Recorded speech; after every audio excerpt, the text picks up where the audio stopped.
For years, it's been used coming out of our taps to fight tooth decay. More than 1,000 scientists and medical professionals from across the world have banded together to warn us that even in its most diluted form, fluoride is still a poison and can harm your health. We can't dump it into the sea, but we put it into our own drinking water. It's extraordinary. Fluoride in our water supply is a very real and ever-present risk to our population at large. And there's also concern about advice given by dentists that it's okay for kids to swallow toothpaste containing fluoride. Recommending that they swallow their toothpaste is very, very poor advice. Fluoride is poisoning us and the research is being overlooked.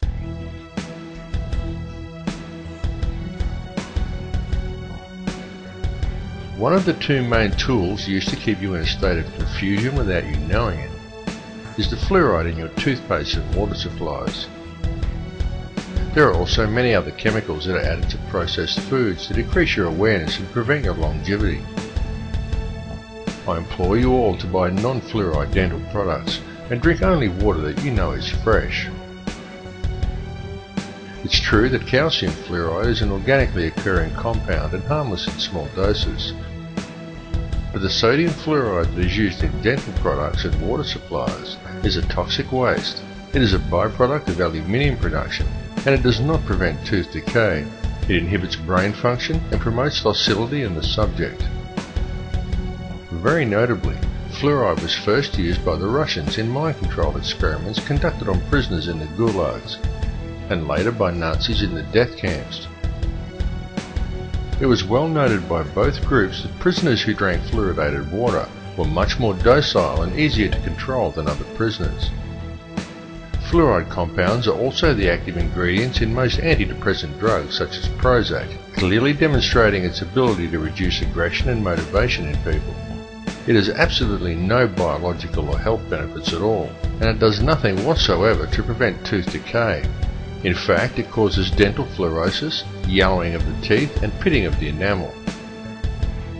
If you seriously think fluoride actually does have some health benefits, then next time you're out shopping, I challenge you to pick up a packet of any brand of rat poison you care to name and look at what it contains. Quite often you will find that there is only one ingredient, sodium fluoride. It has also been very well noted that a person under the influence of such a chemical is always completely oblivious to the fact. And the ability of fluoride to do this is not some internet myth as many would claim or have you believe. It is the absolute truth.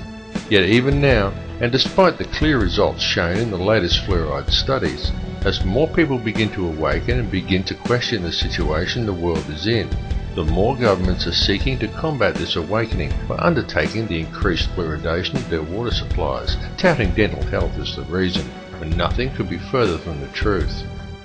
I will continue to speak out, and the more this issue is covered up and swept under the carpet, the more I will speak out. My goal is to stop water fluoridation. How far can I control my mind?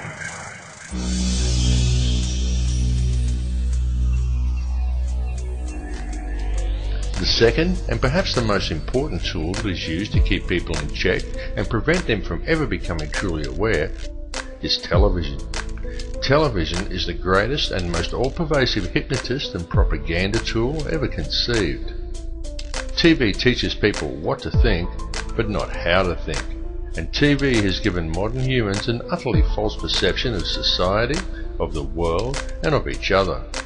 Through TV, the power elite have succeeded in creating a distracted, misinformed, divided and class-driven society suffering historical amnesia and completely oblivious to the true realities of their surroundings. And all of these people view themselves as truly informed and are very quick to berate and ridicule anyone who offers them an alternate perspective.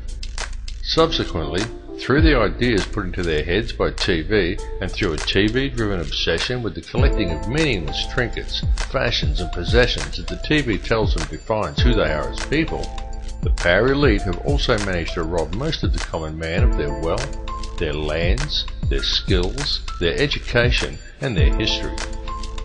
But most importantly, it has robbed people of their ability to think critically and objectively. And that is exactly what television was designed to do and exactly why it was invented. Every television set is also specifically designed to emit alpha waves. These can be clearly seen as a series of horizontal lines that run across the screen from top to bottom at regular intervals when using a camera to film an operating TV set, but they cannot be detected by the naked eye. These regular lines are not simply a normal part of the functioning of your picture tube. They are there for a particular reason, and they travel across the screen at a predetermined and very specific pace. How often have you seen someone sit at a TV and say, "I don't like this program," and yet they sit there and watch it anyway? How often have you done it yourself? It is because these horizontal lines are there to generate these hypnotic alpha waves. Alpha waves place you into a trance-like state as you are told what to think by scripted newsreaders, and told what to buy, what to wear, where to go, and always kept otherwise distracted by sport, meaningless celebrity gossip, and a barrage of sex and entertainment, nowadays ever more frequently punctuated by messages of fear and warnings of imminent terror. These alpha waves produced by your TV set affect your electrical field even if you are not watching it. The TV merely has to be on. They become addictive as your body becomes used to the energy field, and many people would simply feel unable to cope without the daily fix of their favourite TV show. Then this hypnotic state carries on throughout the day as people work robot-like at their given tasks, usually discussing whatever the television taught them with their co-workers. Often people think they are discussing their own thoughts, but when the conversation is really analysed, it's usually not. It's about what show they watched last night, or sport, or something they learned from the Discovery Channel, their feelings towards the opposite sex, or perhaps something like the War on Terror. And whether they realise it or not, what they are talking about, and 98% of what they think they know about anything at all, has been taught to them by the television or by print media that is wholly owned and controlled by the very same 6 people who own all the TV stations. That's right, 6 people. 60 years ago, the media in the Western world was run by 86 small corporations who all competed to deliver the best and most informative news. Today, it is run as a well-oiled, very streamlined and tightly controlled machine by just 6, who now control all major Western mainstream television and print media.